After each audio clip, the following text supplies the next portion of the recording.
Good morning, good morning, New Orleans, and welcome to the Good Morning Show.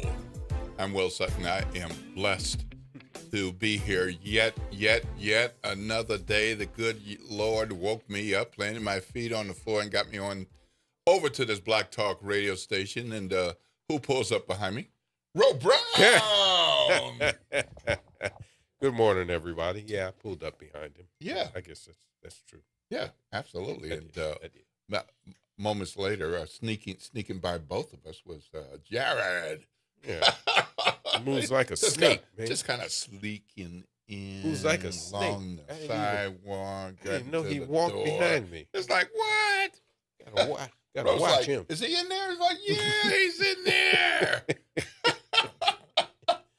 Gotta watch him. Oh, boy. Man.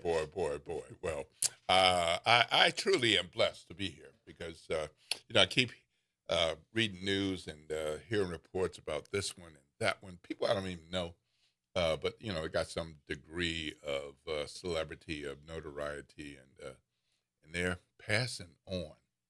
And I forget who it was, and they passed it on at 62. And I'm like, damn, I'm 71 years old. People dying. Is somebody I know? No. Or should know? I'm sure. It's just like, Just in general. yeah, right? in general, it's like, oh man, Yeah, that happens to me all the time. Yeah, yep. So I am blessed. I am blessed to be here with our WBOK family of listeners and watchers. Of course, you can tune in to us on WBOK 1230 AM on the website, and we're streaming on WBOK's YouTube channel and on Facebook Live. We'd like to give you an idea of what the weather looks like, and we're going to do more than the usual today because the weather looks like hot. Very hot. Yeah. But right now it's about 82 degrees. What you say? What? No, just It's hot. hot. Yeah. Yeah, It's right. hot. Yeah, right. Well, it's not as hot as it's gonna be. I got my water. So, Yeah. I'm I got some water too. Got a little coffee, but I got some water too. So, but it's 82 degrees out there, and the temperature is going to be rising. Bright sunny day. Low 80s right now. Going to very quickly get up to the high 80s, going into the 90s. What you laughing at, bro? Well, just Because it's hot. hot weather. It's hot in New Orleans, right? There's signs of the hot weather. Yeah. It's like Signs of hot it's like, weather. okay, That's all. what's changed? And all that goes Okay. with it. So you're saying I could record this and just play it over and over Well, again? yeah. No, seriously. It's hotter than It used is. to be. I mean, growing up here, it just feels hotter more often than I remember. Yeah. In the earlier parts of my life. Mhm. It just seems hotter. But that's just me. Well, it does seem hotter, and people want to pretend that there's no climate change. I mean, how can you account for it not being hotter if these huge icebergs are melting out in the Antarctic? I mean, it's just massive amounts of ice just disappearing. Yeah. So, I mean, it's just all kinds of things happening today. But, we're going to hear from our number one favorite meteorologist, Damon Singleton, always available to check in with us periodically when there's something of note.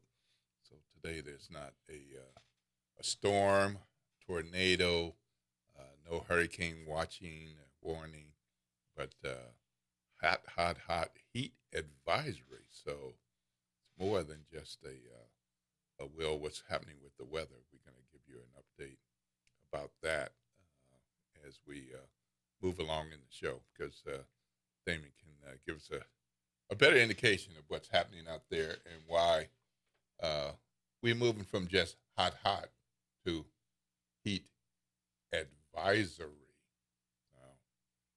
We'll hear from him in a little bit. And meanwhile, we've got other news going on. And one of the things that happened wasn't like breaking news, it was like oozing news. And that was the 6-month point in Mayor Helena Moreno's administration. So, one of the things That I went like to quickly. do, yeah, it has. And one of the things that we like to do is talk with folks who are connected to some of our news stories, information. Sometimes that's people who are the actual folks, and sometimes that's journalists who have access that maybe we don't have, or access that other people don't have. Hence, the variety of types of journalists that we have, because not everybody can afford to have journalists dedicated to more deep, dedicated stories over the course of a number of days or weeks. And it's good to talk with them. It's kind of like talking to a journalist who flies in for a Saints game, as opposed to talking to a journalist who covers the Saints. Is that the practices? Yeah. Is that the trades? Is that multiple games? Yeah. Totally different perspective. Right. Yeah. So, Yeah. Well, I think that's what you do with this show. Yeah. So, Yeah. so we're gonna check in with Tyler Bridges from the Times Picayune, NOLA.com, because he got some he got extra access over the last several weeks. Sat in on a number of the mayor's meetings, and got in the mayoral vehicle. Was at a number of the news conferences. Talked to all kinds of people close to her and not close to her. Has a different perspective, and he wrote a big piece that was in yesterday's paper, and I thought that be good to hear from him and kind of what he learned from this. Is one thing for you or I to read the news stories and to look at the news reports, especially news reports, because so many of them might be 20, 30, 40 seconds. Right. If it's a minute and a half, 2 minutes, that's a long news story on a TV station. True. Yep. Excuse me. But Tyler spent quite a bit of time, so definitely want to hear some insights from him along the way. We also had some national news with a local connection, and we'll get to this a little later in the show. But a brother named Ryan Clark lost a job at ESPN. So a little bit of context. ESPN now has been around for quite a while. Mm-hmm. Decades. And so those of you who are big sports fans, you've heard of ESPN. You might be tied to ESPN day and night. And you've seen some pretty big names, and you've seen some not so big names, but they've been consistently on air at ESPN and at different roles that the people play. So there have been a number of people kind of rise to the top of sports journalism and, let me say, sports commentary or sports color, Right. or sports analyzing, which is not necessarily journalism. Mm-hmm. True. And Ryan is one of those people. And just recently he lost his job. Yeah, the first report said that he was laid off. And, yeah, quite frankly, ESPN has laid off a lot of people every year, the last several years. Mm-hmm. Have laid off people. Mm-hmm. But, when I first read it that he was laid off, I said, oh, they fired Ryan Clark. Did you? That was my thought. Yeah. Did you? Yeah. So what do you mean laid off? what does that mean? Laid Right. off, you know. Mhm. Oh, they Mhm. fired Ryan Clark, you know. Mhm. And I think it's because when you say laid off, they're thinking about maybe the people, you know, the janitorial service at ESPN in Bristol or something, you know. People who aren't, you know, fairly well known or famous, you know, you never say they laid them off. Mhm. You know, I just the Mhm. first thing I said, you know, they fired Ryan Clark, Yeah. and that's what they did. Yeah. Now, you know, a little bit more context, you know, and whether or not this is the case, I mean, they could always use that, and they have, you know, the NFL, ESPN bought the NFL Network. That's true. Yeah. Okay, so you That's know, a very good piece of context. so I always say, and this is the example I always use because it hits with us locally. When people always come to me and talk about how local sports isn't covered by the Times-Picayune the way it used to be. Mm. Mhm. They didn't. The coverage wasn't as good, and they didn't cover as many. They don't cover as many things as they used to. Mhm. I point out to them that the Times-Picayune and the States Item were two different papers in the same building, Mhm. and one paper, the States Item, the evening paper, they got rid of it. Yep. So that means they had two staffs, Right. but they didn't fire anybody. Right. So they had a lot of people Yep. to cover a lot of stuff. A lot of stuff. And, you know, they don't have that now. Okay. All those Nothing people, close to it. they've cut that down. No, I mean, you know, Yeah. you know, people retired or they laid people off or Yep. whatever, Mhm. or they fired people through the years. And Mhm. that's why they're where they are now. Mhm. And the management at ESPN, I mean, it could also fall back on that and say, well, you know, that's, you know, it's just part of the layoff of, you know, I mean, how many people did they really lay off this time? I heard it was a pretty good number, but, you know, Yeah. I mean, he And wasn't, yeah. yeah, he was. I've been looking for a number, you know, and I mean, and I'm sure they laid off people that, you know, camera people, engineers, and all that stuff too, you know, but, you know, at least I assume they did. When they do these kind of things, they usually do. It's just that nobody knows them and no one, you know, is talking about them. Well, yeah. It was considered a quote unquote major layoff, and there were a number of people who were let go, Yeah. laid off, Yeah. fired, Yeah. in a variety of positions, as is true with these kinds of things. Like you said, you don't really hear about the people who are Right. behind the camera, Behind the camera. Yeah. Yeah. or don't- not even close to the camera. Yeah, who don't also have a podcast, their own podcast, like Right. Ryan does, and you know, probably makes money in other ways and everything because he was a pro football player, and that's great. That's great that he can do that. But my point is that, you know, somebody who, you know, the people we don't know about who were laid off, they may not have that. Mhm. And something I read from Ryan, I mean, you know, he was talking about that, you know, that Mhm.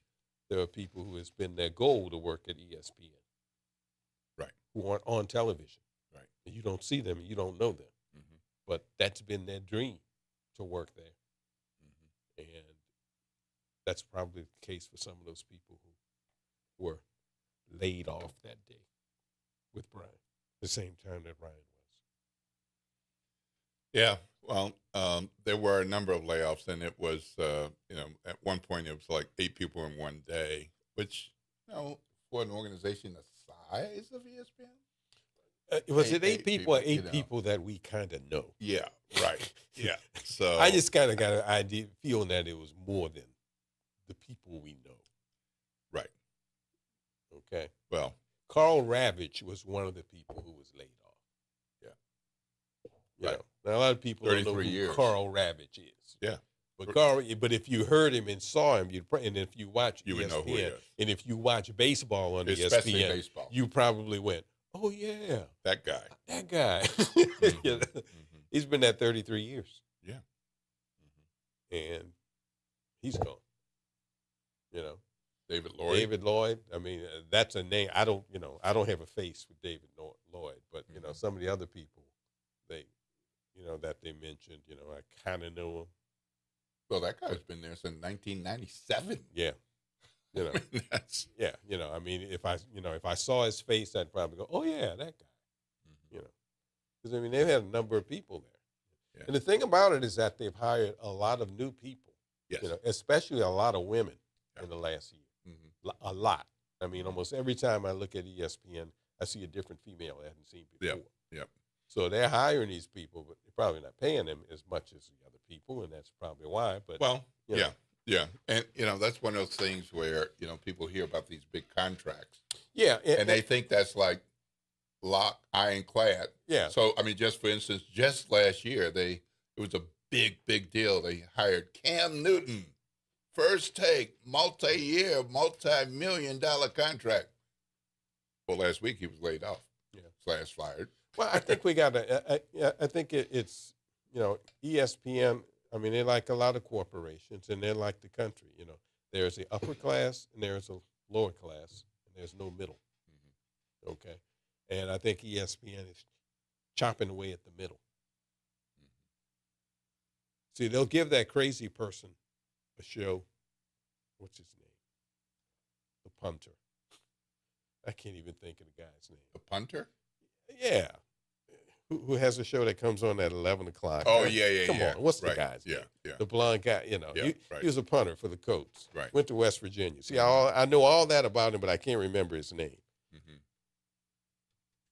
He is one of, if not, besides Stephen A. Smith, Pat McAfee, yeah. Besides Stephen A. Smith, Mm-hmm. the highest paid player at ESPN. Mm-hmm. I mean, they have given that guy, I don't know what the figure is, but I mean, it was astronomical. Okay, I think for somebody who, and you got him, you got Stephen A. Smith, $30 million. you got yeah, $30 million. yeah, okay, One guy. yeah, So let's say he has a team that he shares it with. $30 million. yeah, right. Yeah, and I'm sure he's doing other things. He's probably going to, like Stephen A. did. I mean, he's going to start his own stuff and everything. And that's great. That's fine. Nothing wrong with that. But my point is, I think we're going to have that at ESPN. And, there's really no middle class, Mm-hmm. if you want to put it that way. Mm-hmm. And, that you're going to have people who are being paid. And I guess being paid more than a lot of people in the country, but just happy to be working there, being paid. Well, Mr. McAfee was renegotiating this summer, and apparently He is again? Okay, all right. Hey, apparently it just went to $60 million. Okay. So if you're ESPN, and I guess and they you got think somebody $30 million, and you double or close to double, where's that going to come from? Somebody else, probably. Probably, yeah. Yeah, Mhm. probably going to come from Yeah. somebody else. Mm-hmm. Yeah, and it's like, okay, where are we going to get it? Yeah. We choose you. And if you think that person is important enough to you and to your organization, and evidently they do. Me personally, it just seems like he's the guy that they have out there to test how far they can go in saying certain words. Yep. You know? But it's their company, and they can run it any way they want to. Yep. All right. Well, we're going to take a break. I am Will Sutton here with Ro Brown. A little convo about Ryan Clark and ESPN. We're going to make that New Orleans connection in a little bit, but we're going to take a break right now.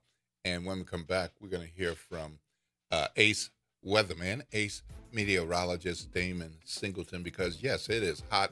And we can say that on many days in New Orleans, but it's not every day we have a heat advisory. So we're going to find out what we're talking about. Ro Brown, what's that talk line number? 504-582-5228. 9422. And for those in the back who didn't hear that, that's 504-582-9422. We'd love to hear from you right here at WBOK. This is WBOK, 1230 a.m., what New Orleans is talking about all day long.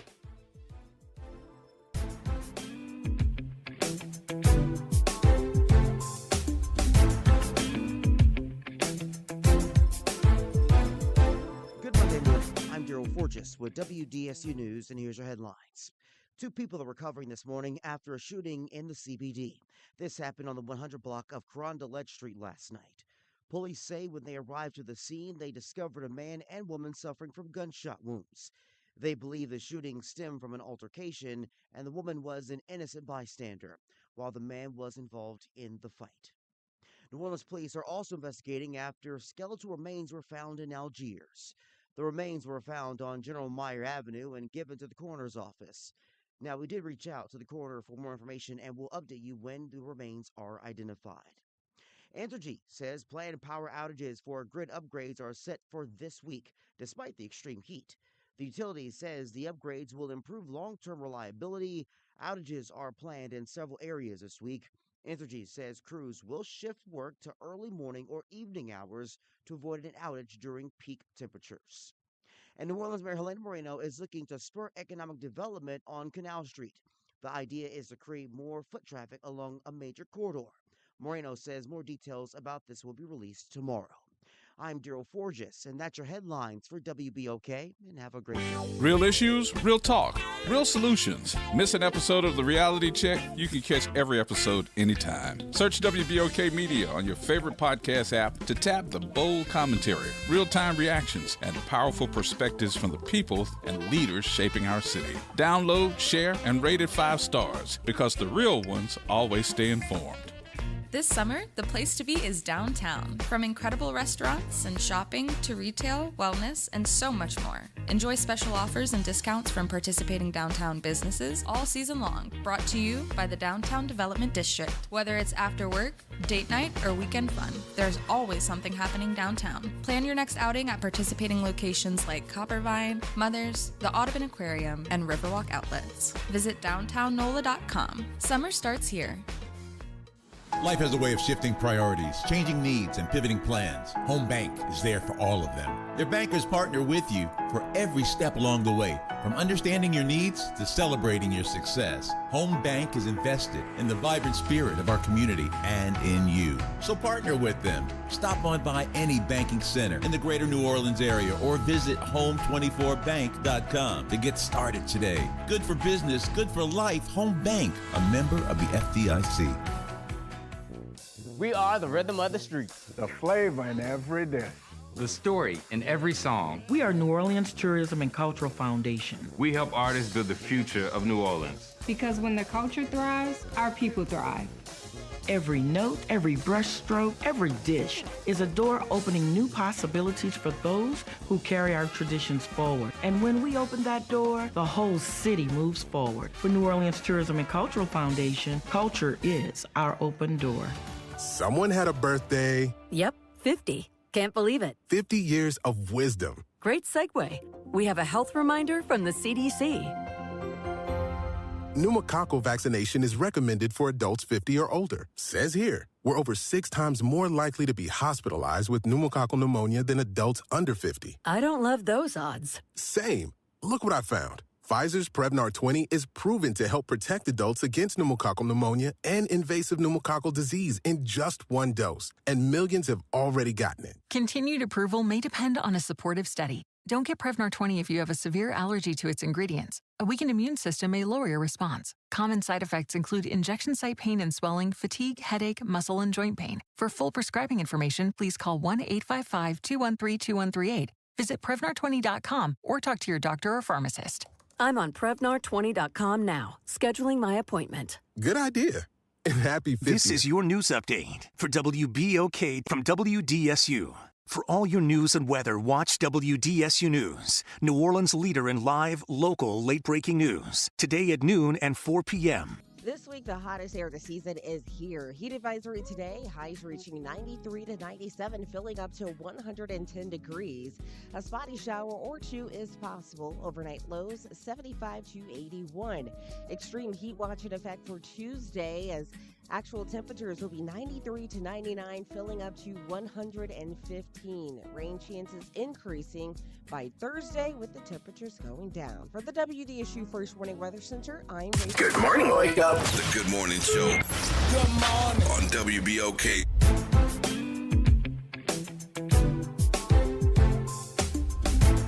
Good morning, good morning, good morning, good morning, New Orleans, and welcome back to the Good Morning Show. I'm Will Sutton here with Ro Brown. Good morning, good morning, good He's still here. How y'all are?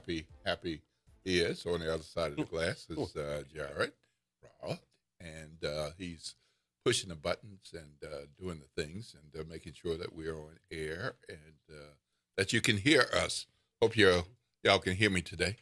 We seem to have some different mics with different types of operations. So we kind of keep moving them around a little bit to see what works well.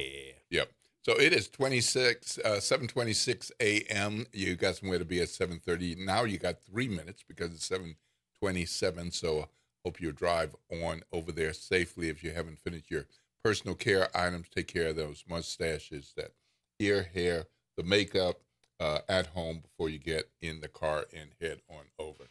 Look, before the break, we told you how hot it is, but we got heat advisory in the news. And before you get out there, thought it'd be good to bring on our friend, meteorologist, Damon Singleton. Good morning, Damon. You're on with Will Sutton and Ro Brown. Hey, gentlemen. Did you just say ear hair? I did.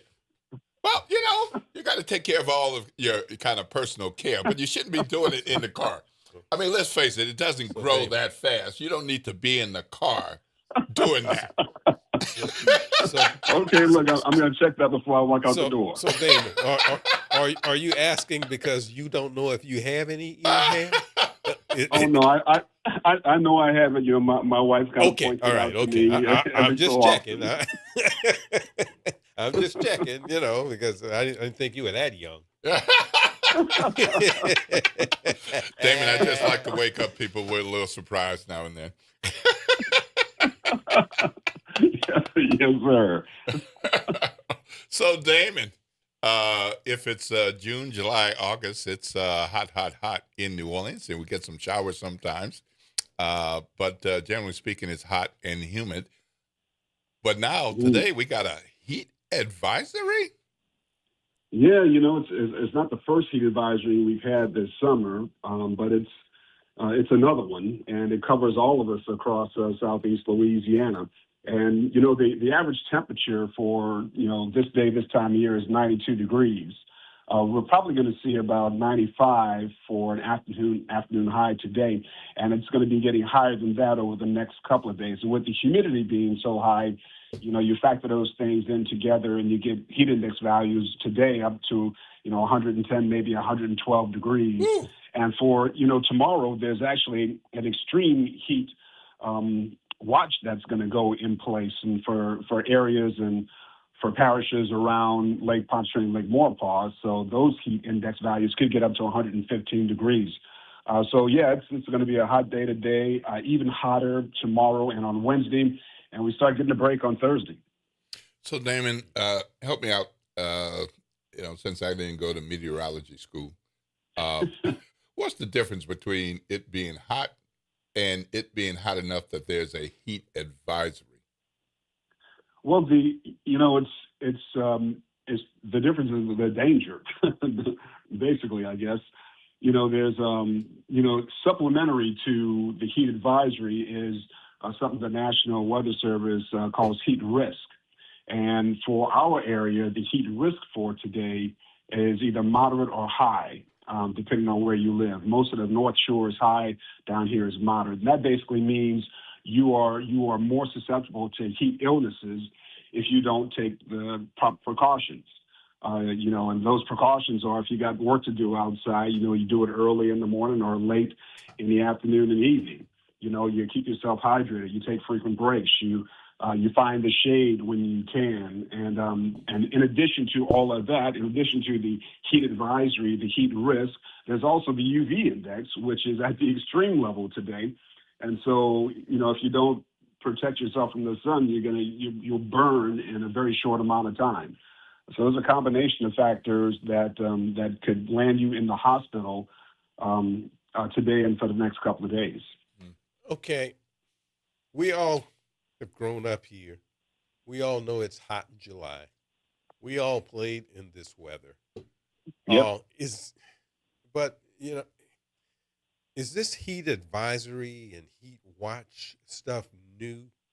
Not that the weather is new, but I don't remember hearing this for most of my life about heat advisories and and heat watches.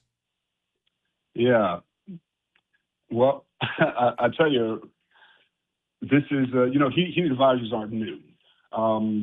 What is new, I guess, is the amount of times that we were placed under a heat advisory or an extreme heat watch or extreme heat warning, and we've had several of those over the last several weeks as well.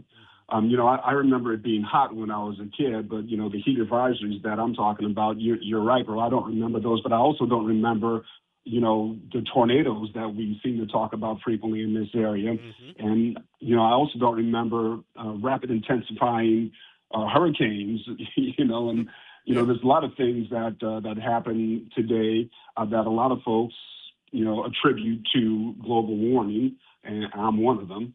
And, all you have to do is just look over the last, 5 to 10 years, and it seems like during the summers, we're always talking about how we are tying or setting new afternoon high records. Right. And that's a possibility, over the next couple of days too. So, we all need to pay attention to how the climate is changing and, how global warming is affecting the weather here and, and around the globe. Yeah, I just look at the temperatures, and I mean, for a while, I thought it was just, I'm older. I'm not, a 12-year-old who doesn't care about heat stroke or anything like that. You played out in the street all day long in this stuff, and so you could do that when you were that age. But I just think the weather is hotter than I remember, and for a longer period of time. Yeah, and so. Ro, you're definitely not 12. No, I know you, and the heat impacts us differently at different ages. Yeah. So in some part you could be feeling it differently because you are as old as you are, and Will ain't that much different. Mm-hmm. But, and I think you're a lot more durable when you're a lot younger. I mean, I used to run outside in the summer all the time and drink from the hose. Mm-hmm. You're absolutely correct. All right. Mm-hmm. Well, thank you, Damon. Appreciate it. So, in other words, yes, it's hot, but extra precaution is necessary today so that we can cover up to some degree, take care of our skin. And don't pretend like it's just another hot day out there. Absolutely. And, pay attention to the people around you and the people in your neighborhood, too, if they're outdoors. Maybe they're taking risks that they don't have to take as well. So, everybody should be limiting their outdoor activities, drink plenty of water, keep yourself hydrated, avoid alcohol, which I know is a crazy thing to say in New Orleans. Mm-hmm. And we always talk about, wear light-colored, lightweight clothing, put on your hat, put on your screen, your shades and your sunscreen, and all those things to prepare for a very hot day or very hot days ahead. Mm. All right. Well, thank you very much, Damon Singleton. People, of course, always want to know where you are, how they can follow you. How can they touch base with you or follow your work? Yeah, you can check out. I write the forecast in the paper and the Times-Picayune every day, the Baton Rouge Advocate and the Acadiana Advocate. I'm on NOLA.com. I do Wake Up NOLA every morning as well. NOLA News on social media. You can check me out in any of those locations. All right, wonderful. Lord's blessings, sir. Have a fabulous day. Say hello to your bride.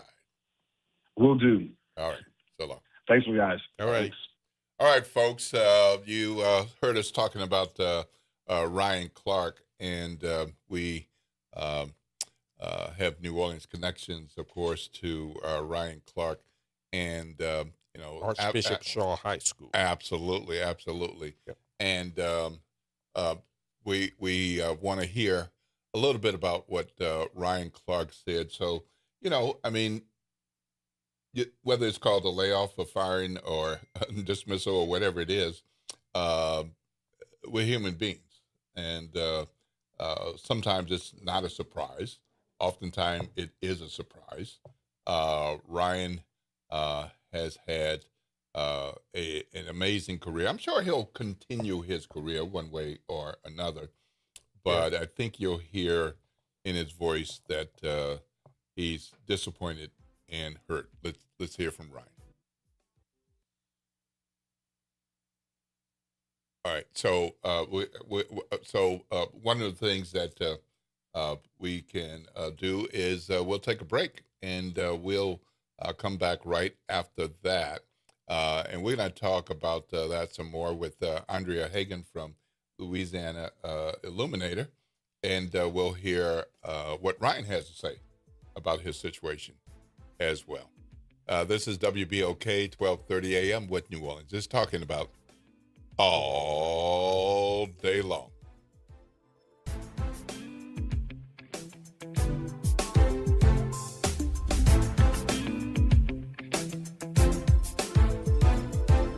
Trying to grow your business or increase traffic to your location? We can help. WBOK 1230 AM has a number of solutions that will meet your individual needs. Give one of our consultants a call today at 504-582-9420 or email us at info@wbok1230.com. And remember, an investment with WBOK is an investment in our community. Call today. Throughout July, Louisiana residents get half off general admission to the National World War II Museum. Take advantage of 50% off and beat the summer heat at New Orleans' #1 attraction. Don't wait. Plan your visit at nationalww2museum.org. This is Andronica Morris, host of Put Housing First. Join us every Tuesday at 12 o'clock, where we will discuss how housing affects every aspect of our lives and what's necessary, what's needed to guarantee housing for all. Join us every Tuesday at 12 o'clock as we dig down deep onto the issues that affect all of us. Good morning, wake up. The Good Morning Show. Good morning. On WBOK.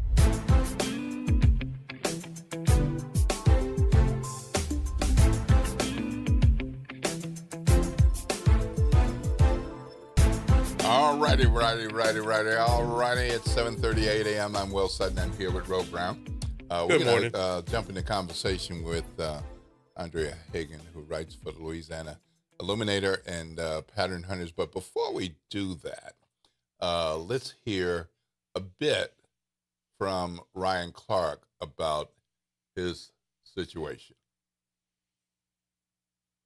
NOPD says they found skeletal remains. This is in Algiers, ladies and gentlemen. The remains were found on Ryan Clark Avenue, the coroner's office. So we looking at Pattern Hunters, and Andrea Hagan wrote a piece. Even in 2026, what Ryan Clark's firing reveals about the price Black excellence still pays. Well, we'll hear from Ryan Clark in a minute. Right now, we're going to hear from Andrea Hagan. Good morning. You're on with Will Sutton and Ro Brown. How are you? Good morning. I am doing great. How are you? Fabulous. Sorry to wake you up this early. It was quite a surprise, but that is fine. Sorry to wake you up this early. I told Will about the piece that you wrote concerning Ryan Clark, and it's real short. Tell people who you are real quickly. First of all, what do you do? Well, I am a adjunct instructor over at Loyola in New Orleans. And when I'm away from that, I'm basically writing op-eds and commentary for different outlets. You mentioned the Louisiana Illuminator. I've done pieces for The Lens, The Conversation. I've been a guest columnist over at The Advocate. Some of my writing has made it to the Washington Post. Their online area has made it there. And my whole deal is public scholarship. Pattern Hunters is basically a public scholarship platform. So it's like I do the journal depth work without the journal's gate. My piece, I do op-eds. If you go to my website, you'll see the op-eds and the commentary, what I do out in the world, and then the notes from the field. Those are the areas where I do the long-form analysis, which some people think is extremely long, but that's the whole thing. If you're looking for the whole enchilada, the patterns, when we say pattern hunters, it goes a little further than just, small areas of things. It is all about laying it out there on the table, and we don't tell you what to think. We basically give you the receipts, and you decide. Okay. So that's what I do. Yeah, I might describe what you do as you can push the 20-second funny TikTok or Instagram thing aside. If you're looking for some depth, check you out. Yes. Amen. Okay. All right. Okay. All right. I think we're ready to hear from Ryan Clark in this. That whole situation prompted you to dig in on this, and we'll get to more of that. But let's hear from Ryan Clark. Okay.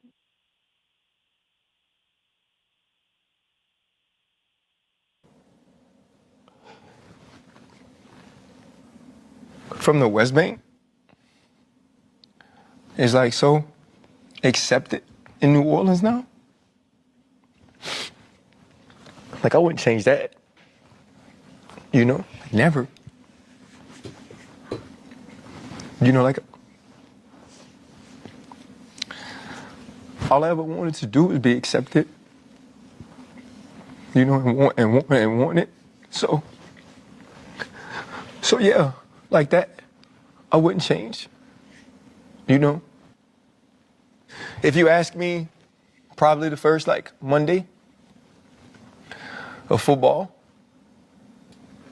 when all my friends get to do something we did super special together, yeah, I'd probably change it. I'd probably work harder to man, this show, for 3 years, bro, we never shied away from any topic. Right. We never shied away from tackling anything. We did this year because I knew I couldn't have no beef. I knew I couldn't respond to disrespect, right? I knew, for lack of a better word, I couldn't be too black. What makes me sad is, even in trying to adjust to be at least more of what certain people wanted, they still fired me. Let me put this to bed. I wasn't laid off. I was fired. Right? They're using layoffs as a cover and a camouflage for what they already intended on doing. But there was no cause for it, right? So because there was no cause for it, you couldn't just fire me, so you had to wait to the layoff so you could camouflage it and veil it, right? But here's the other thing. If I was laid off, like everybody else, it came out on Tuesday. Mine came out on Friday. Woo. Well, all right. That's what I said, okay?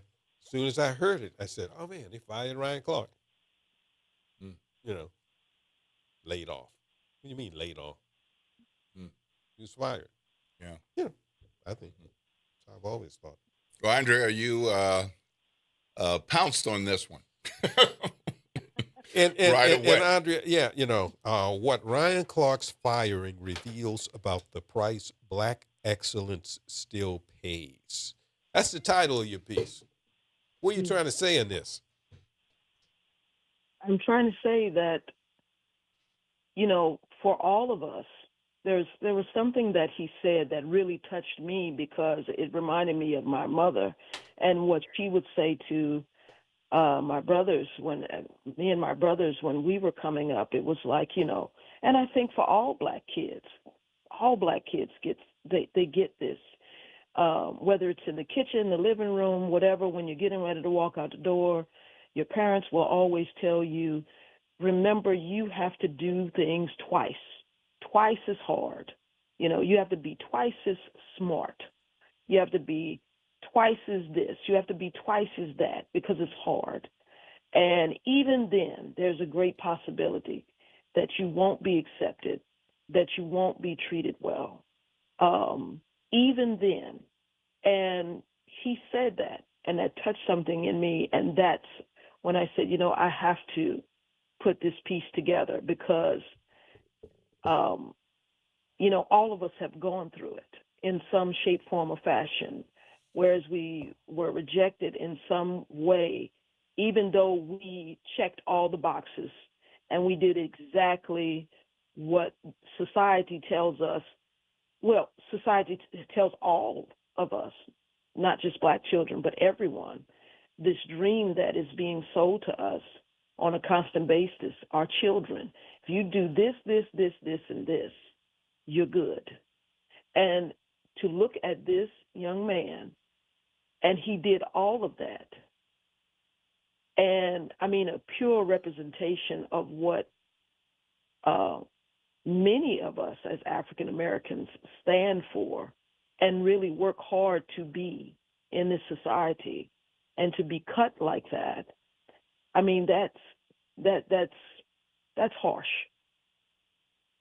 So one of the things that is part of the business world, corporate world, even a small business, you might have 3 to 5 people, is sometimes you have to make business decisions that aren't popular.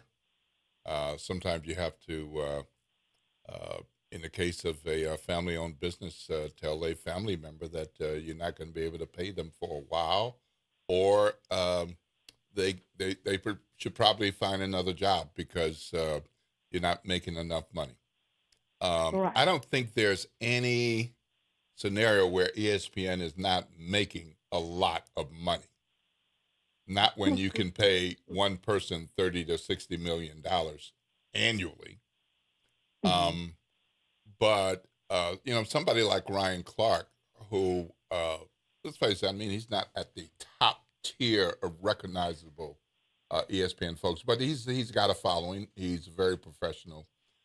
So how do we look at this as black folks with kind of, I'll say, appreciating the business decision of something like this versus somebody that we know love their work and seems expendable in a case like this?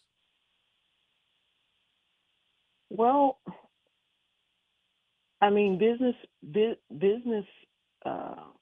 owners, they do have to make these decisions. This is true, and even he mentioned it. You know, he didn't say anything negative about ESPN, which I still find that very. I mean, you know, this guy, but he still had manners. He still held with what his mom taught him, and yes, but you have to remember where he worked and also where we are. You know, a person can basically get fired.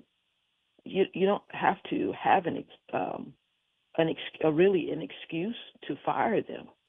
I mean, that as I know it, that where we live, those things can happen at any time, and but he was able to respect them for what they did, even though what they did, and still able to move on. And we have to do the same. But we also have to look at it that the majority of people that were fired, they were fired on the Tuesday. He was fired on that Monday. What makes him different from the individuals that were fired on Tuesday based on ESPN's reasoning for him being fired? Here's what I heard that, might not necessarily explain that. You familiar with Outkick? Yes, I am. Okay. Well, and, you are. And for those who don't, Outkick is Fox News Sports. Okay. That's what it is. That's what it is. And so Ryan Clark, what Outkick does is, I never see them really doing sports, but I see them talking about the people who broadcast sports, because a lot of the people at Outkick are people who used to work at ESPN who felt that ESPN became too woke for them. So Outkick is a place where they go. And so obviously they talk about people like Ryan Clark a lot. And evidently Outkick was about to announce that he was fired. That they found out before. Okay, and ESPN was afraid that he would find out, that way, and that's their explanation for that. What I think is interesting is that, and this is just me as an old person, the only thing that surprised me about Ryan, and I kind of know Ryan, I covered him, okay, and and we run into each other, and I know who he is, and he knows who I am, and and I think he was good. I think he was really good. I think he turned out to be really good at this. They always mention him as a LSU legend. Well, Ryan wasn't even drafted. Okay, I mean, he wasn't drafted. I mean, Ryan made his career.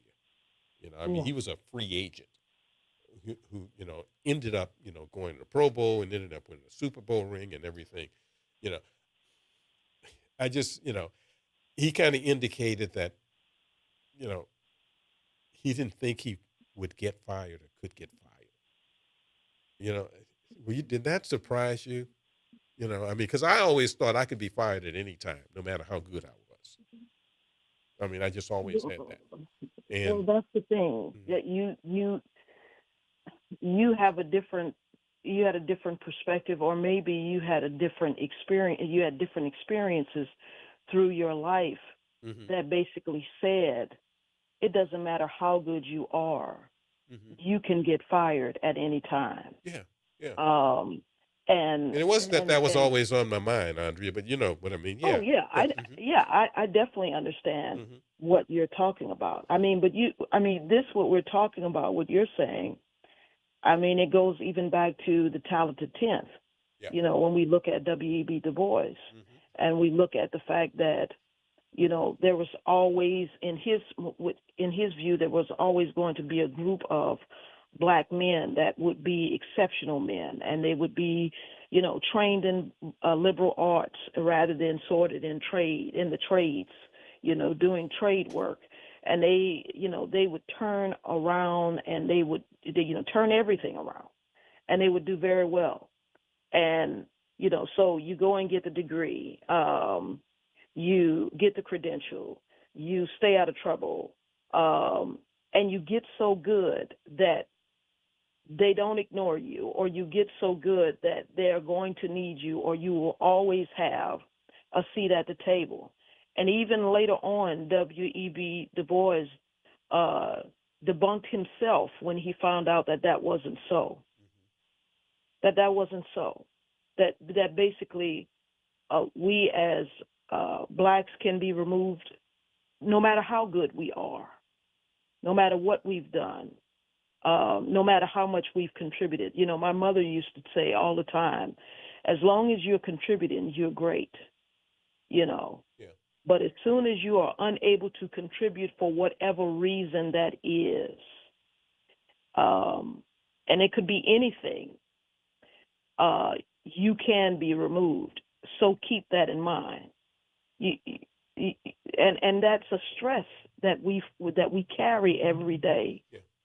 That no matter how much I do and how much I play the game, and no matter how much I follow the rules, And I'm a good person based on the descriptor that American society gives us to be. I still can lose. And for a person to carry that from a child all the way into their adulthood, I mean, that's hard. And then you look at this young man and what has been done to him, and we see all of that in that moment, all of that comes to fruition, what has been said since we were kids. All right, we're going to take what his mother said. Mm-hmm. All right, we're going to take a call from Don. Don, you're on the line with Will Sutton, Roe Brown, and Andrea Hagan. Good morning. Good morning, Don. Good morning. Yes, sir. I wanted. Did they do Ryan Clark like they did during the old time corporate when they lay you off, got your security and got your stuff in a little brown box? Did they do them that? I don't know. I don't know all that. I don't know. Hey, man. But I'm laughing, not at him, but with him. Because here's the thing. There's only been about 20,000 NFL players ever, okay? And 24,000 Major League Baseball players ever. Only 5,000 NBA players, okay? And your job is what you do. Your work is who you are. Ryan Clark has a lot of work in him. The jobs come and go, but your work is who you are, what you do, what is your passion. And he has a lot of passion. He's a passionate brother. He's passionate about everything. And a lot of times when I hear the great Ricky Jackson, Hall of Famer, I hear the transition that he's made, the comfort that he is in being who he is today.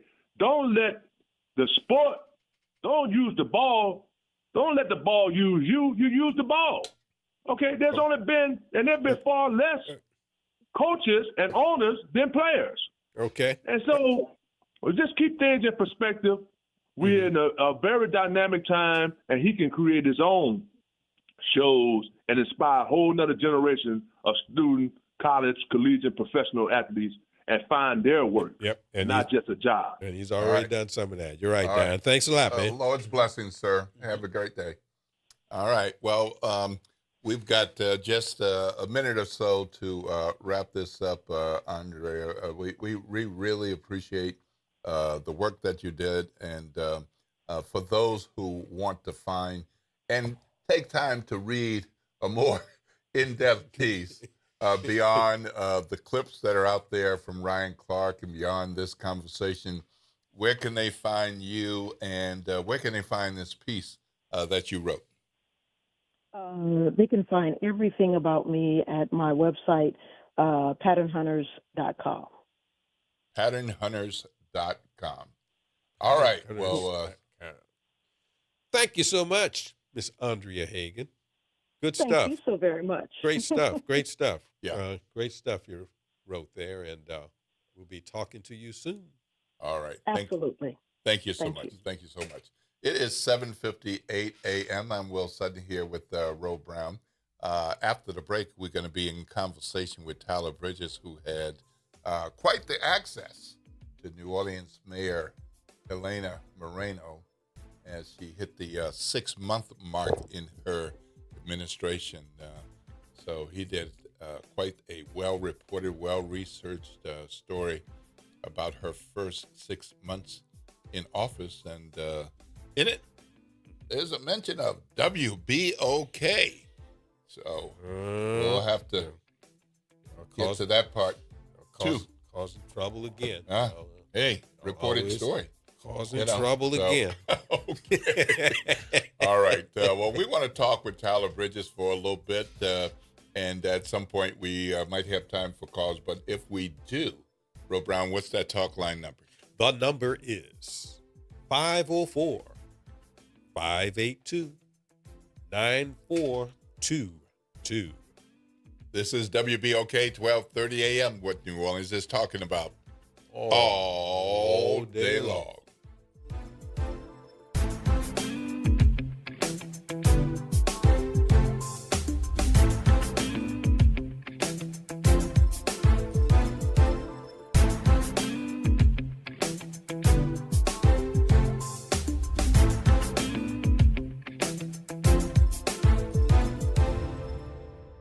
WBOK New Orleans, home of the Good Morning Show, 7 to 9 a.m. weekdays.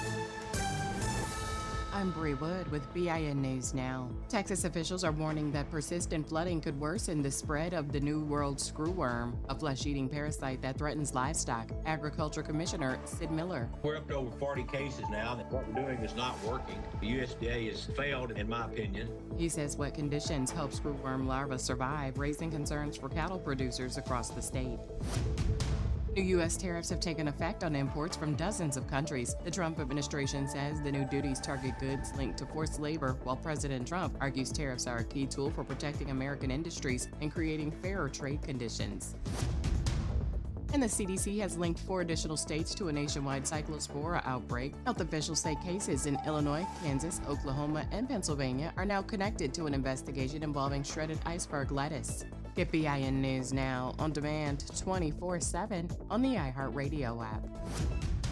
Good morning, wake up. The Good Morning Show. Good morning. On WBOK.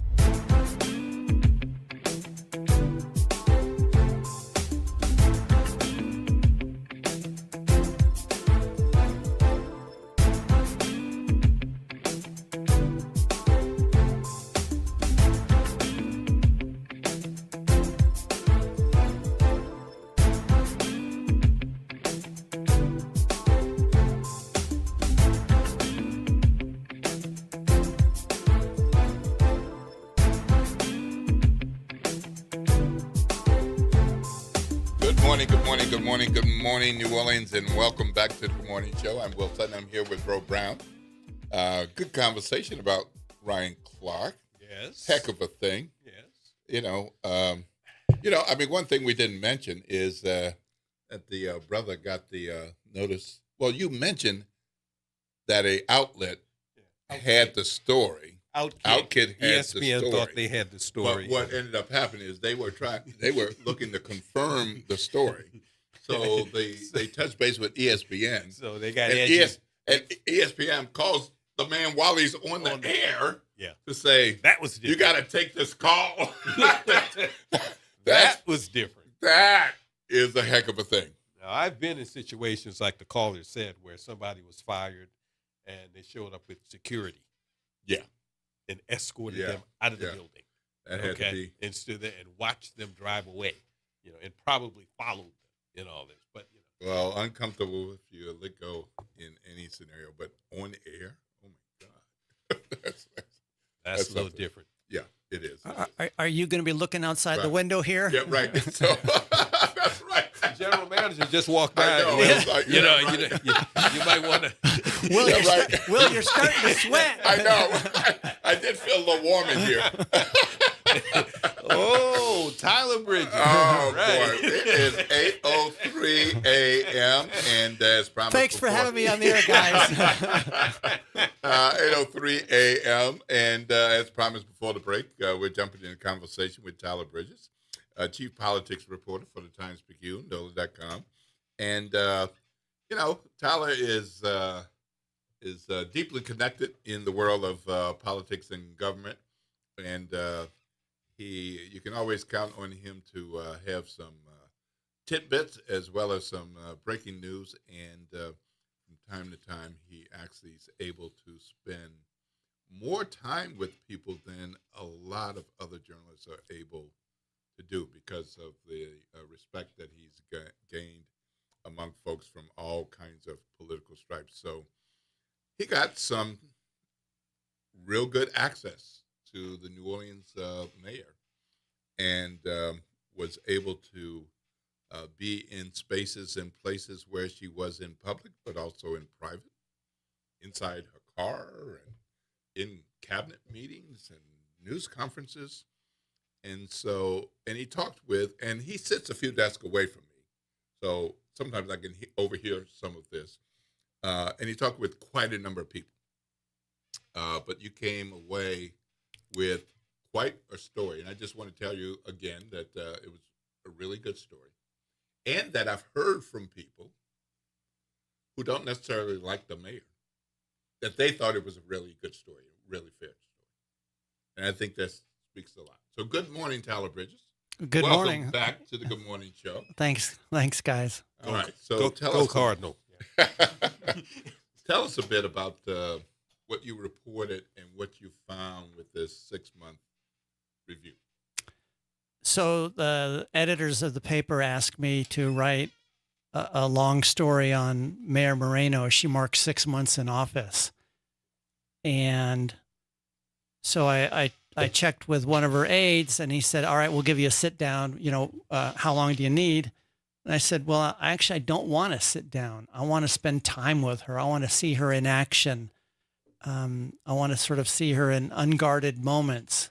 I want to, and for the writing of the article, it's much better if you can write about somebody in movement, because that provides energy to the story than just what they're saying. And I've known Mayor Moreno for a number of years, going back to when she was in the State House. So she knows who I am and how I operate. So the word came back, yeah, you can spend time with her. So I spent 2 different days with her as she moved about, and part of the time was sitting in her office. I have a little anecdote in the story. It was, if people haven't seen it, it was on the front page of the paper yesterday, and it's online as well. I hadn't been in the mayor's office at City Hall in a long time. It's a big, big room, and on one end of the room is a couch, and I sat on that couch, and she said to me that when she was the state legislator living at what's called the Pentagon Barracks, which is across the street from the state capitol, that couch was there, and then that couch was in her city council office, and then she said to me, "I'm cheap." So I ended up putting that little detail in the story. But it was, and when I was, again, I sat in meetings with her staff, and then at times she said, "Hey, I got to deal with a sensitive matter," and so I would step out into another room, and then she'd let me back in. But I got great access to her, and hopefully people who read it will think that it's an accurate and complete depiction of her. That's what I was going to ask, Tyler. How many times were you told, you can't hear this, you got to step in the next room? I mean, I thought about this while reading it, I guess being a media person. I said, I wonder how many times did he have to, did that happen?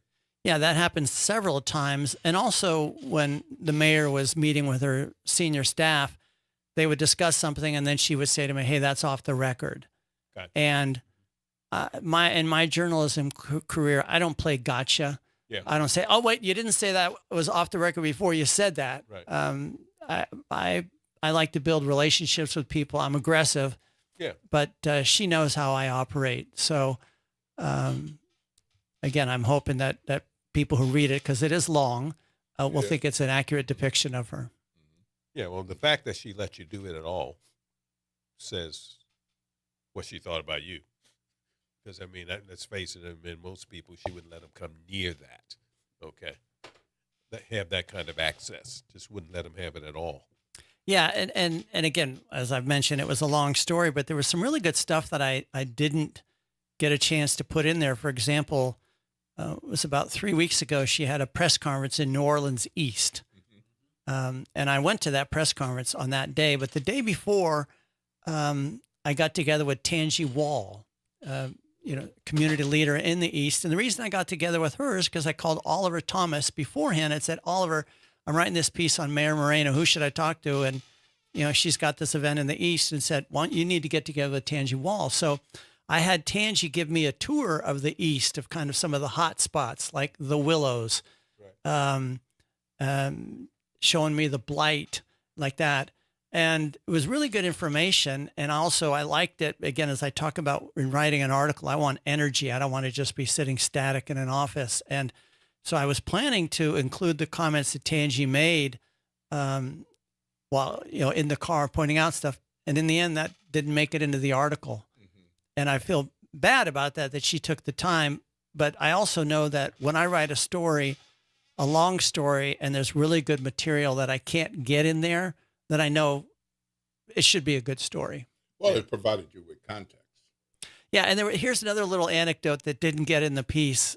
This doesn't say anything particularly about Mayor Moreno, but we were leaving. We were actually leaving the event in New Orleans East, and she was going over to what's now called LSU New Orleans, and she was going to meet with the interim chancellor. And that's another meeting she let me sit in, and I didn't put anything in the article just because I didn't have room. But as we were leaving the meeting, she says, "I'm hungry. Let's get some chicken." Mm-hmm. And her aide says, "No, actually, we don't have time."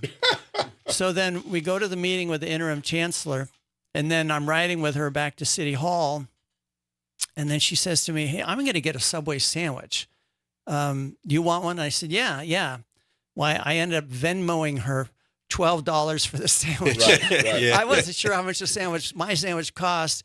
And she said, "Well, that's too much." And I said, "Well, that also included the delivery fee because she gave the sandwich." But I was sort of curious because years ago, you remember the governor of Florida, Jeb Bush, and one time I was with Governor Bush when he was on the phone with somebody ordering something, and I could only hear as part of the conversation, but the person was going, like, undoubtedly said, "Do you mean Jeb Bush?" Because he was saying, Jeb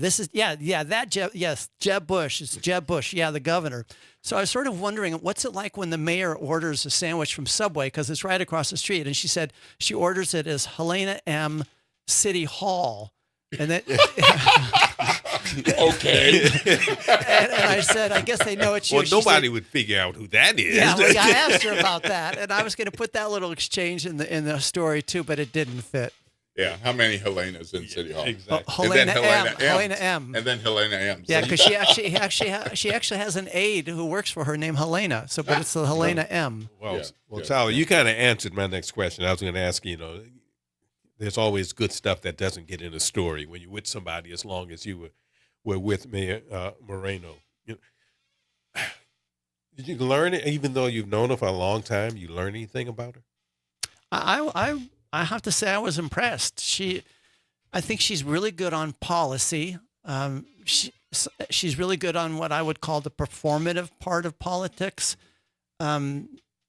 And she shows that particularly through these her digital media. Every Sunday she records a segment for the public, and it gets a huge number of views. And of course, this comes from her training as a TV reporter anchor, and so she's really good in front of the media. So she reminds me of Mitch Landrieu, who I knew from the state house years earlier. He was very good at policy, and he was extremely good at the performative part as well.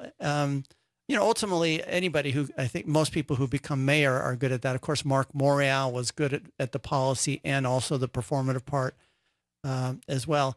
I assumed with Mayor Moreno that the video row that she does was that she just records it and then she hands it off to an aide. Right. She said no. And then so while we were in the car, she took a picture of me in the backseat of the car. And then she started talking, saying, "I'm with Tyler Bridges with the Times-Picayune, NOLA.com. He's going to write a story." And then she stopped it. And then she started recording it. Edited. Then she edited that photograph in. Mm-hmm. Now, I was kind of blown away that she could do all that. So she says she does it all herself. And she showed me one that she did with Patti LaBelle during Essence Fest, that she had pictures taken with Patti LaBelle there, and then did a post from Essence and put those photographs in. So with your reporting, in 6 months, of course, the mayor put out a report on the 6 months. No elected official is going to put out a report and say, "Here's how horrible I did." But it seemed to be as those things go, a pretty comprehensive report.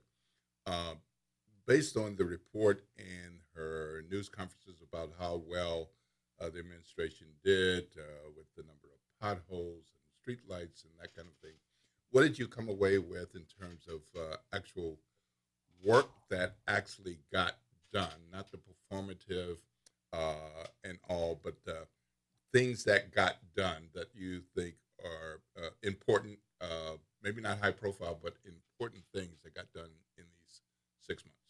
Yeah, that it can be little things in the larger scheme of things, but that actually really matter to people. Will, you and I both appear on the on WYES, the TV show, from time to time, and I remember how LeBron Joseph one time was there, and he, I guess, goes fishing early in the morning. I guess he lives in the East, and he was driving on 610, and he videoed it, and it was like all dark. The lights were not working on Interstate 610. Well, that's now fixed. And so that makes a difference for those people. And all, again, street lights throughout the city is something that she's done. Now, she announced this program for New Orleans East.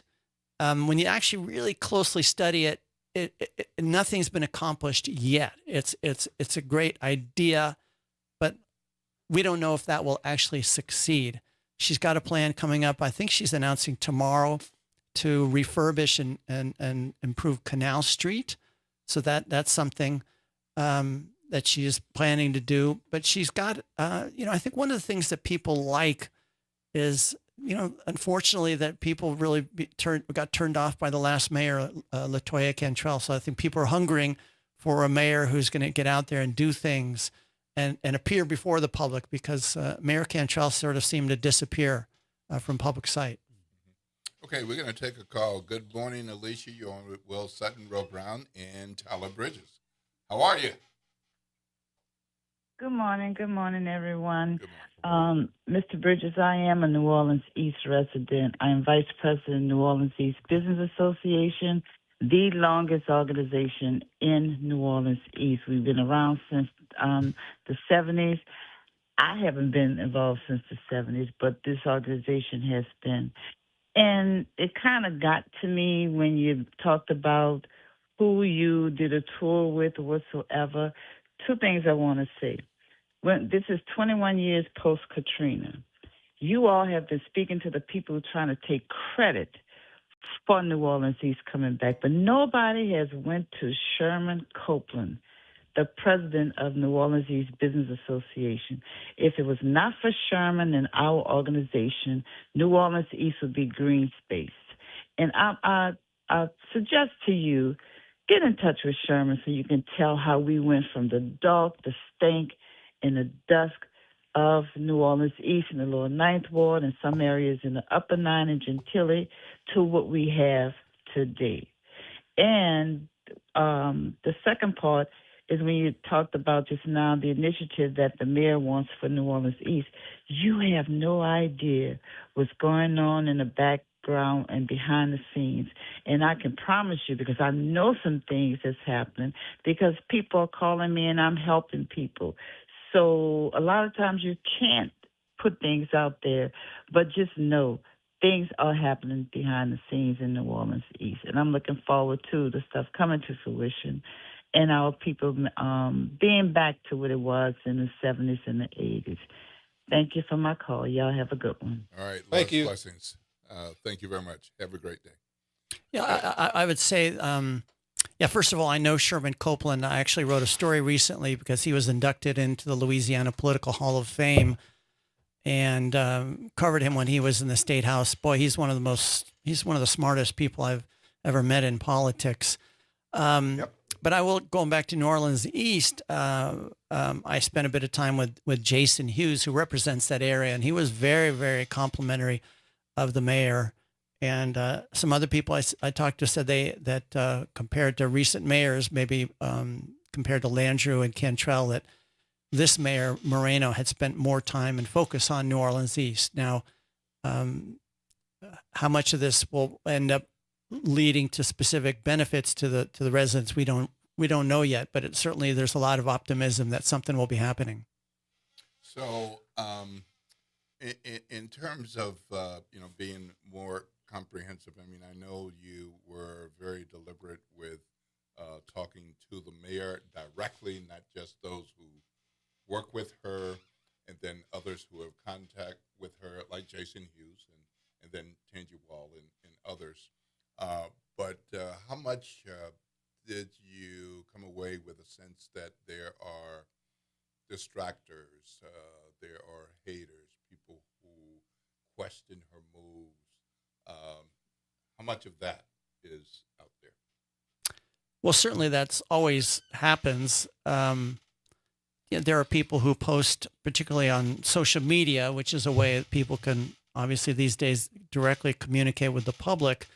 I quoted one woman in the story from an Instagram post, and there's a couple others that I saw where they're an immediate thing in their neighborhood that they are not happy about. But no elected official makes everybody happy, right? Nope, right. You're right about that. Absolutely. We're talking to Tyler Bridges, staff writer, the Advocate, author of a front page article yesterday titled Chess Game. The title, Chess Game. So my question is, did you spend time with this time you spent with the mayor? Was it before or after the big brouhaha with the governor? All right, so we're going to hold and the Attorney General. We're going to hold that answer. As Tyler puts his hands up. That's probably not a 20 to 30 second answer. But we're going to get to that right after the break. It is 8:21 a.m. You got to be somewhere 8:25. You got 4 minutes to get there, so please take care of your personal business at home. Get on into your vehicle. Get on out there and drive safely. Watch out for the crazy drivers. I know that's not you. Take care of our young people, our babies and our kiddos who are out there going to summer camp, Nord and elsewhere. It's 8:22 now. This is WBOK, 12:30 a.m. What New Orleans is talking about all day long.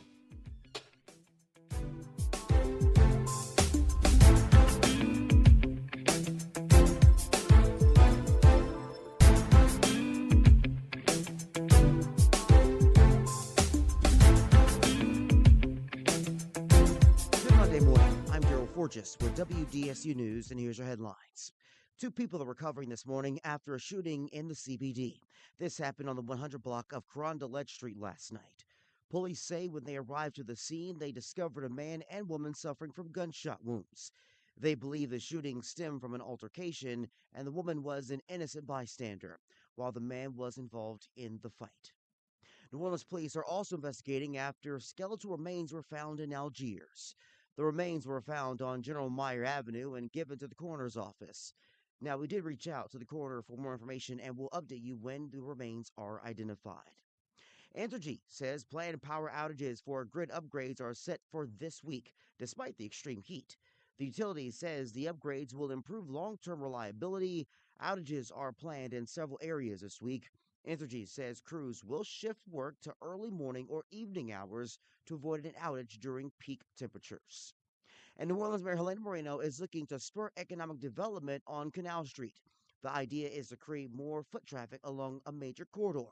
Moreno says more details about this will be released tomorrow.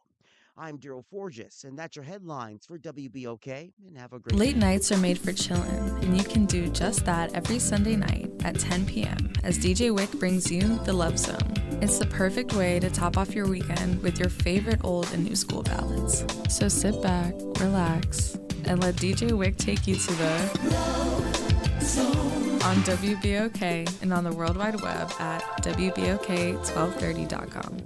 We are the rhythm of the streets. The flavor in every dish. The story in every song. We are New Orleans Tourism and Cultural Foundation. We help artists build the future of New Orleans. Because when the culture thrives, our people thrive. Every note, every brushstroke, every dish is a door opening new possibilities for those who carry our traditions forward. And when we open that door, the whole city moves forward. For New Orleans Tourism and Cultural Foundation, culture is our open door. Well, Saints of God, this is Pastor David Impartan Sr. coming to you over the airways of WBOK, your favorite host of Change Your Water, Change Your Mind. I want to invite you to our show every Saturday from 1 o'clock to 2 o'clock p.m. That's Change Your Water, Change Your Mind. I want you to invite your family and friends to a broadcast that's designed to change your life, the way you think, the way you act, and what you eat. We want you to tune in every Saturday at 1 o'clock, WBOK, 12:30 a.m. See you on Saturday. Climate Hope NOLA presents this month's climate keyword, adaptation. Climate adaptation means preparing our communities for stronger storms, hotter days, flooding, and rising water. That means planting trees, restoring wetlands, protecting homes, and helping families recover stronger after disasters. In New Orleans, resilience is part of who we are and how we survive. Learn more, stay informed, and take action with Climate Hope NOLA. Visit Team Hope NOLA on Instagram to learn more. Luxury isn't reserved for an overnight stay at the Ritz-Carlton, New Orleans. Join Annie Jones on the front porch on August 30th at 10 a.m. to learn more about the city's largest spa, signature treatments, afternoon tea times, and unforgettable experiences created with locals in mind. This is your invitation to indulge on August 30th, only on WBOK 1230 a.m. This is Andronica Morris, host of Put Housing First. Join us every Tuesday at 12 o'clock, where we will discuss how housing affects every aspect of our lives and what's necessary, what's needed to guarantee housing for all. Join us every Tuesday at 12 o'clock as we dig down deep onto the issues that affect all of us. This is your news update for WBOK from WDSU. For all your news and weather, watch WDSU News, New Orleans' leader in live, local, late-breaking news. Today at noon and 4 p.m. This week, the hottest air of the season is here. Heat advisory today, highs reaching 93 to 97, filling up to 110 degrees. A spotty shower or two is possible. Overnight lows 75 to 81. Extreme heat watch in effect for Tuesday as actual temperatures will be 93 to 99, filling up to 115. Rain chances increasing by Thursday with the temperatures going down. For the WDSU First Warning Weather Center, I'm Rachel. Good morning, Wake Up. The Good Morning Show. Good morning. On WBOK.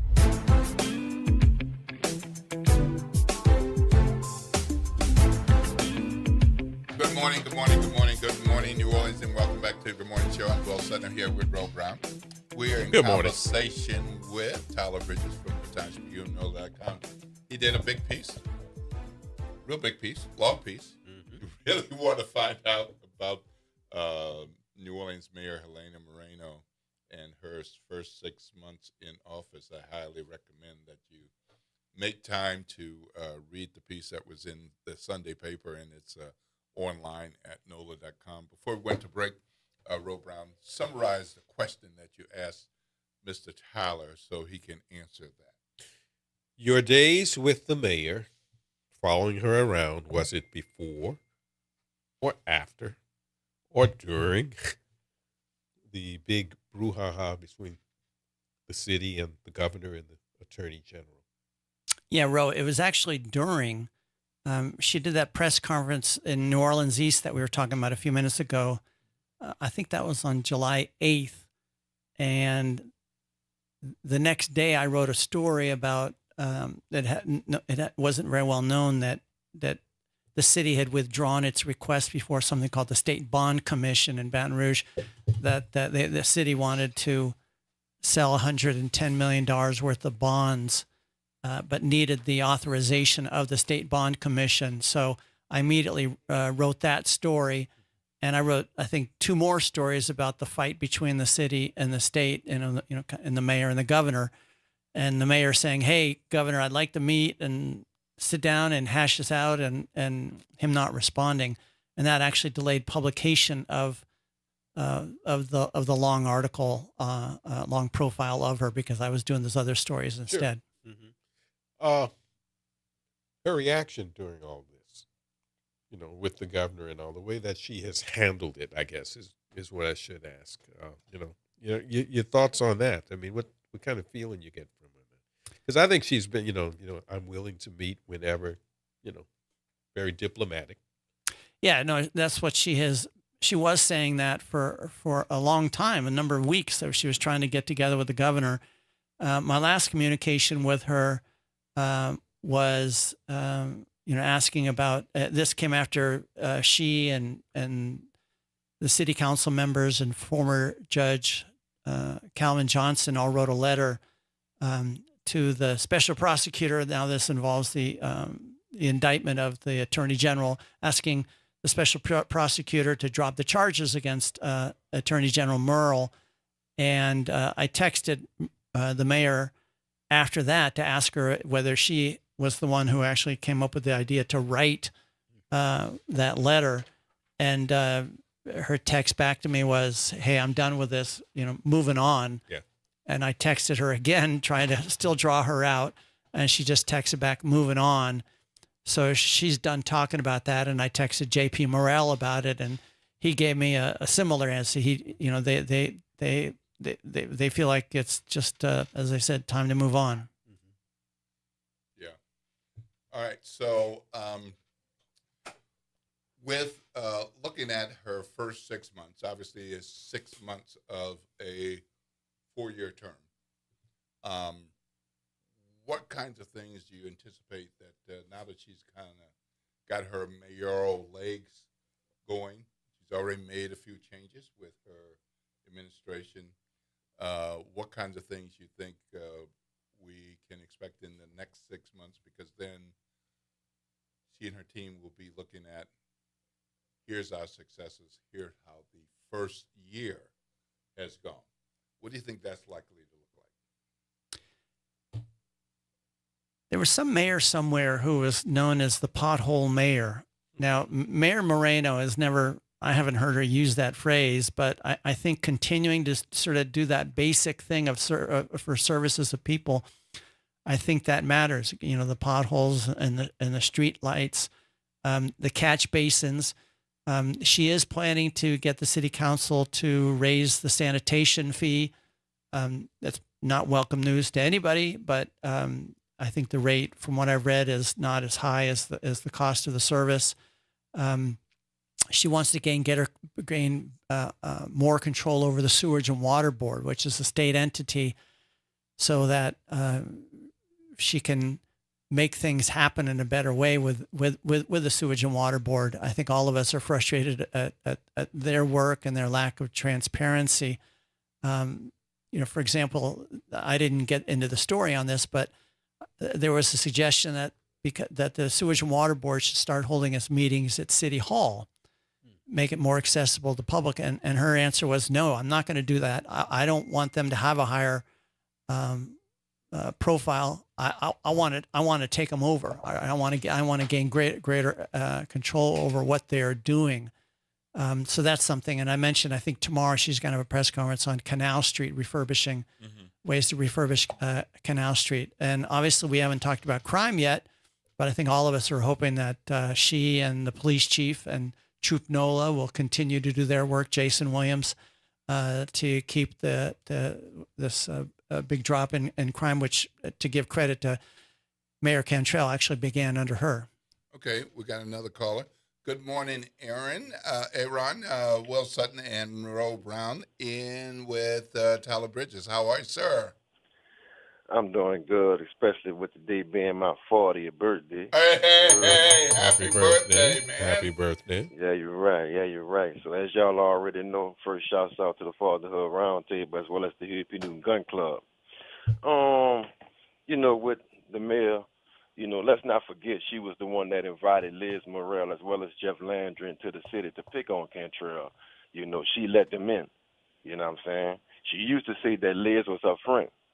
She refuses to come on WBOK while she's doing a tour on every other radio station and newspaper, et cetera, et cetera.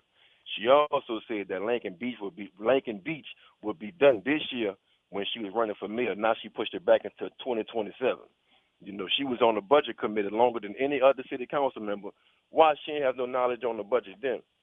It's like sometimes we take and make excuses for some of the things that people, promise us they're going to do. And then when they don't deliver, we give them more time and we wonder why we be in the debacle that we be in. I mean, look at what's going on with our city right now, as it relates to, Jeff Landry and all his cronies, as well as Liz Morrell. How many people have the ability to pick and choose, what crime they get charged for after they be done committed a crime? The great late H. Rap Brown said, you either pregnant or you ain't. There is no in-between. And we keep on making excuses for people that keep on, putting us in these debacles. You dig? So we got to do a better job. Okay. All right, man. That's all. All right. Wonderful. Lord's blessings, sir. Have a great day. All right. So any thoughts on what he said? Yeah, I know that the plans for Lincoln Beach are they're trying to I guess they're moving forward. That's one of the issues out in New Orleans East that they're trying to get together. Yeah. So one of the things that he mentioned is that that she doesn't come to WBOK, and so he mentioned that, but that's in your story. It's a part of your story. I think you described it as a uneasy relationship, and certainly when it comes to black media, my opinion. Yes, I work here, but it's the most recognizable black media entity, certainly day to day, and the biggest black media brand name, and she has not come to this radio station. I do want to say, and then we're going to throw it to you. I do want to say that in Mayor Cantrell's first administration, she came on a regular basis. In her second administration, she did not. And I can't speak to any other program here, but I will say, in case anybody's wondering about the Good Morning Show, I reached out and continue to reach out to Mayor Cantrell to come to the Good Morning Show. Cantrell or Moreno? Cantrell. Okay. That's my point. I continued even into her last month of office, and she did not come. I did reach out to candidate Moreno, and that didn't work out. And then Sense. So there are different shows, different kinds of programming. I look at ours as news and information. And certainly if somebody is in a top office, whether it's the governor, attorney general, secretary of state, the mayor, a city council member, I would like them to come and be a part of conversations and interviews with our WBOK family of listeners specific to the Good Morning Show. But why did you include that? And what was your context for including that she doesn't come here? Well, BOK is such an important part of the New Orleans community, and I knew from you that she had turned down requests to appear on the show, so I thought it was important to ask her. And I quoted her in the article, but it was not something that she really wanted to talk about. And I actually, Will, I made the point when I was talking to her, I said, hey, I work with Will Sutton. You know, he's a really good guy. He'll treat you fairly. But I think there's something deeper there. I'm assuming it's because of, obviously Oliver Thomas sat in the chair that you're now sitting in, and they are not political allies. You know, they were in the mayor's race against each other. And I think there's a bit of an issue with one of your owners, Troy Henry, because they have had some dust-ups as well. I would just guess at some point she will appear on BOK. You guys are too important in the community. She did point out to me something I did not include the article, but I added it, that she also does a monthly interview with Wild Wayne. It's for those who don't know, that's the last Friday of the month, and it's a conversational thing about 5 to 10 minutes, and with Wild Wayne over on Q93. Yeah. So I don't. There's. No, I can't speak for her. I just. I don't know. Yeah. Right. Well, I thought it'd be good to get our general manager, Ron Bartholomew, to just have some insight. Ron is well known in broadcasting and media. For those of you all who are not aware, we'll spend some more time on who Ron is. But at the He's the moment, general manager. Ron, he is the general manager and vice president at this here radio station and media outlet, and been on board since the 1st of July. So he's well aware. He works with the owners very closely and works with us, the talent staff here. Just thought we'd get some insight from you about the mayor's relationship with WBO. Yeah, well, we really want to start something anew, right? I'm coming here. I work closely with ownership. They have the trust in me to lead the station along with all of the talented individuals as yourself that work here. The one thing that we will do and will always do is be fair, right? I can't do anything about the past relationships or things that happened. The reality is that we're a media outlet. We always have to be fair. But I think for the mayor not to take advantage of talking to not only a radio station in the community, but we've had a cultural influence here. And this has been 70 plus years of building an audience that understands. We've been truth seekers. We don't have a problem of anyone coming to the table. We also want to have what I would call healing conversations. Sometimes we don't understand what the truth is on the other side. Sometimes we're misunderstood. Here at WBOK, we want to continue to hold the powerful accountable, but also give them a platform to be able to speak their truths. And if we can do that at the same table, we can then have a better understanding of what's going on. But to be able to go to other outlets and not come to WBOK, this is a new day. We have to be able to have an exchange of dialogue with each other. If I can jump in with a quick thought, Ron, which is the irony of her asking to sit down with the governor, and you guys are asking the same thing of her. You'll give her a forum, and maybe some people will call that don't like her, but still, hey, that's what happens in a democracy, is a free exchange of ideas, right? 100%. And it's the craziest thing, because that's what I was thinking about prior to walking into the room just a few minutes ago. We're just asking for the same thing. And I think that the mayor should be able to come here regularly and have a conversation with all communities. So we're here to provide a fair platform, and that's something that we guarantee. So let's move forward, be welcoming to each other, and continue to have an exchange of dialogue where we can help educate each other and learn from each other. Okay. Thank you, Mr. GM. I know you got other things to do. Well, no, that's very important. This is Okay. very important, Yeah. particularly with me, just starting July 1st. This is super important. So thank you for the invite. Okay, thank you, sir. All right, Mr. Bridges, as we continue watching the Mayor Moreno administration, what's your assessment of her relationship with City Council and with the state of Louisiana? Roe mentioned the brouhaha with the state, but I mean, that's their set of relationships. So there's the regional cooperation, the city council legislative operation, New Orleans delegation relationships. Give us some assessment there.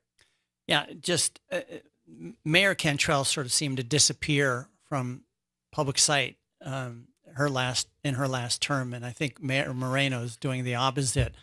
And when she was council member Moreno, and she said she never met with Mayor Cantrell, and so Mayor Moreno, I think, is taking a very different approach. She meets with city council members constantly, is always on the phone with them as well. And I think she sees all that as very important. And also the legislative delegation, getting stuff done in Baton Rouge for the city, and also in regional cooperation with people like Jefferson Parish President Cynthia Lee Shang. All right. Well, thank you very much. Appreciate the work that you put in for this story. Not anything that you can do with just a simple sit down. So I'm glad you asked for more and you got more. Important perspective and context for looking at our mayor's first 6 months in office. So appreciate it. Well, thanks for letting me sit here with you guys, and maybe Moreno, the mayor, will be sitting here sometime soon. Well, we'll see. Certainly has an open invitation to come and have conversation with us and our WBOK family of listeners on the Good Morning Show. Tyler Bridges, how can people reach out to you if they want to talk about this or any number of other things that you're interested in reporting on? My email is tegbridges@gmail.com. Again, tegbridges@gmail.com. I've written 5 books. They can check those out. 3 of them are on Louisiana politics. Those are at tylerbridges.com. All right. Thank you very much, Tyler Bridges. Appreciate it. It's 8:46 a.m. Lord's blessing to you, sir. Have a good day. Ro Brown, good conversation with Tyler Bridges. Indeed. Yep. All right. So we're going to have more news and information after the break. Might have time to get a couple of calls in. Ro Brown, what is that talk line number? You can call 504-582-9422. This is WBOK 1230 a.m. What New Orleans is talking about all day long.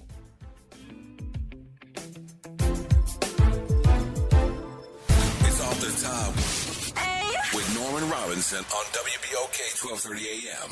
In nearly 50 years of covering Louisiana's justice system, I have never witnessed the indictment of a sitting state attorney general by an Orleans Parish grand jury or by a grand jury in any other Louisiana parish. That was big news. Then came even bigger news. All of the charges were dropped by the special prosecutor assigned to oversee the case. Former Judge Lori White, the special prosecutor, says she dropped the indictment against State Attorney General Liz Murrill because New Orleans Mayor Helena Moreno and other city officials urged her to do so to ease tensions between the city and state. The mayor offered a peace sign asking Governor Jeff Landry to meet so they could resolve their differences. Landry said no, not until the city gets things in order. Requesting that the AG charges be dropped was another peace sign. Landry still said no, thank you. Landry and Murrill have no interest in being friends with New Orleans leaders. I understand not wanting to be friends with people who you think want you to be put behind bars for 80 years. The circumstances and the players are different, but what we have here is the latest chapter in a long history of the bruising political wars between the state and the city. It's not good for the city or the state. Who knows how this latest drama will play out? What matters is whether this legal grudge match helps citizens who want leaders who will improve their quality of life. Now, this unfortunate drama is damaging our state, our city, our judiciary, and our chances for more economic development. It boils down to this. It's a cartoon with characters bashing each other, and it's not funny. We deserve better. This is Norman Robinson. Off the Top. Missed a show? Want to hear that guest everyone's talking about? WBOK is now streaming on all your favorite podcast apps. Just search WBOK Media, hit download, share with a friend, and don't forget to rate your favorite shows 5 stars. Because when our voices are heard, our impact grows. This is The Law in Your Legacy. I'm attorney Pete Hamilton. I'm attorney Ryan Hamilton. Losing a loved one is tough enough. Do you really want your family dealing with court battles and paperwork on top of it? Whether you choose a will or a trust, think ahead. Take care of your family. Let them focus on healing instead of headaches.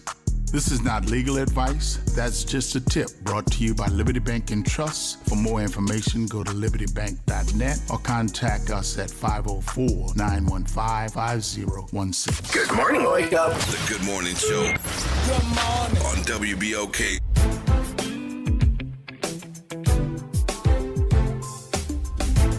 Good morning, good morning, good morning, good morning, New Orleans, and welcome back to the Good Morning Show. It is 8:49 a.m. I'm Will Sutton. I'm here with Ro Brown.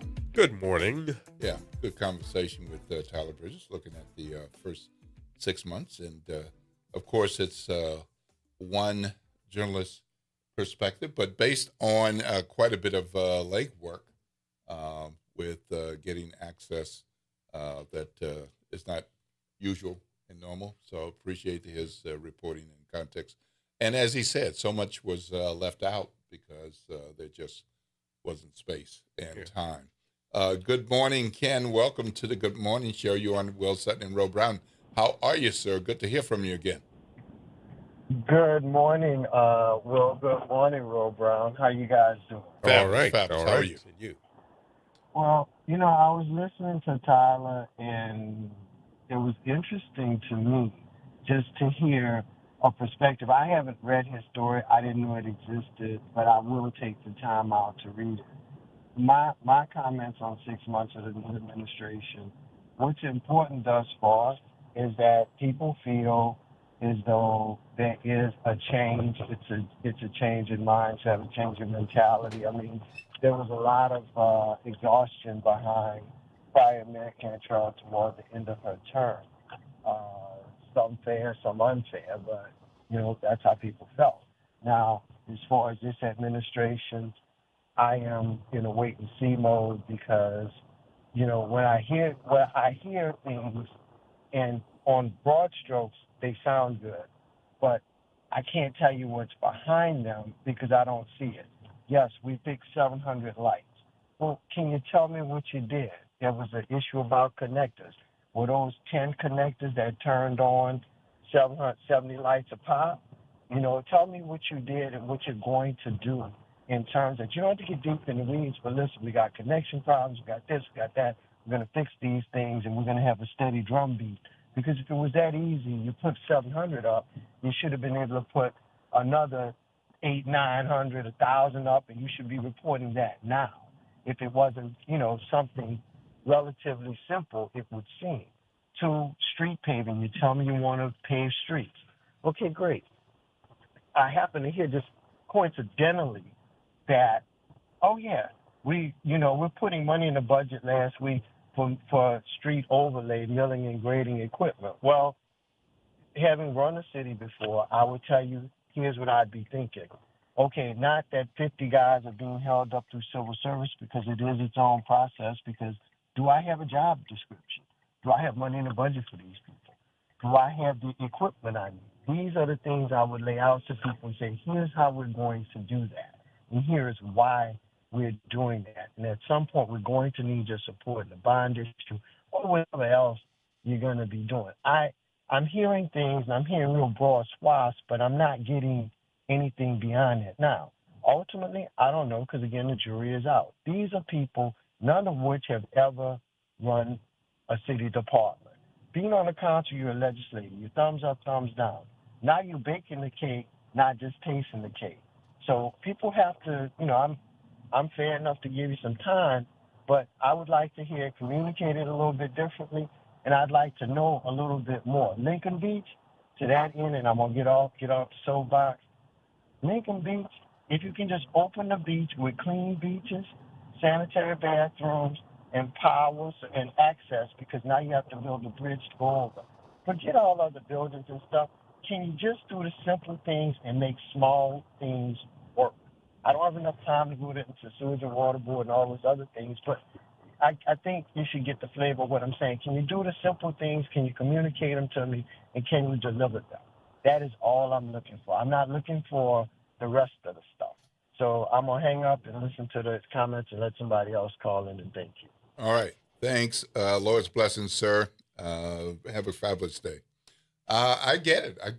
I mean, it's one thing to have some bullet points about lights and potholes and this and that. And I think what I'm hearing from Ken is, so what was the problem that led you to fix this number? And is that problem fixed? And then perhaps some context for what was the number, what is the number, and how many more need to be done, and what's that plan. So he wants some more context, some more depth, but he's still hopeful after 6 months. Yeah. He also said he wants the basics done. Right. And if more lights are on, and if more lights are going to be on, I don't know. I don't think a lot of people, I don't think a lot of people are like Ken, and I'm not saying that Ken's a bad guy or what Ken is wrong. Ken says he's run a city before. So, he may be looking for more than the average citizen is looking for. The average citizen knew that if he was on I-16 at a certain period, it was dark. And now he goes and it's light. The average citizen, wow, that's good, that used to be a big pothole right there that I used to have to drive around. Now I don't have to drive around. I just think the average citizen sees that and doesn't necessarily care about how or why it wasn't that way before. Right. Yep. They might care about that while it's not that way, while it's not working. Right. But like you said, he just wants the simple things done. I think a lot of people want the simple things done, and they're as the drama has continued, although the mayor says she's over it with the governor and moving on, a lot of people see that and wonder what's going on, want to know what's going on, but what they really want to know is, are you fixing my stuff? Yeah, exactly. So, that's like for a day, 2 or 3, and then what about my stuff? Yeah. And as far as, with the governor, I mean, she said, hey, I'm ready to talk. I'm willing to talk. I mean, what else can she say? Right. Yeah. He don't want to talk. Right. He doesn't want to talk. Okay. Right. So, hey, I'm ready anytime. Yep. I hear you. But that's, not too much more she can say. Yep. Well, I will say that every mayor, every city council member, not just with New Orleans, but Jefferson Parish, St. Bernard, Plaquemine, St. Tammany, I welcome them on the Good Morning Show. Can't speak for any other show. Yeah. But I welcome them on the Good Morning Show. Feel free to reach out to me or Jared, and love to have the opportunity to have conversation with you about what's going on in your district or your community, your city, your municipality, your parish, because I think it's important that we have these conversations, and not necessarily when there's like breaking news or a storm or a critical vote. Let's have some of those conversations on a ongoing basis. And certainly there are people who would prefer to be on the front porch, or would prefer to be on the reality check, or maybe on Eddie Francis's Moving Forward Good News Show. But as for the Good Morning Show, this is news and information. And we have enough variety, but we want to have conversations with anyone and everyone who is open to having those conversations, and expect questions, and expect callers who are informed, and callers who have something to say, and callers who have questions about what's going on. So welcome to the Good Morning Show. And there's a standing invitation for Mayor Moreno and every city council member and others right here. This is WBOK. Got to make room for the front porch. And after that, we're going to have Tavis Smiley, and stay tuned later on in the day for the G-Man, Gerard Stevens, on the Reality Check. That's going to do it for us now. Will Sutton and Ro Brown. If the Lord is willing, I'll be back here tomorrow morning. This is WBOK 1230 AM, what New Orleans is talking about all day long.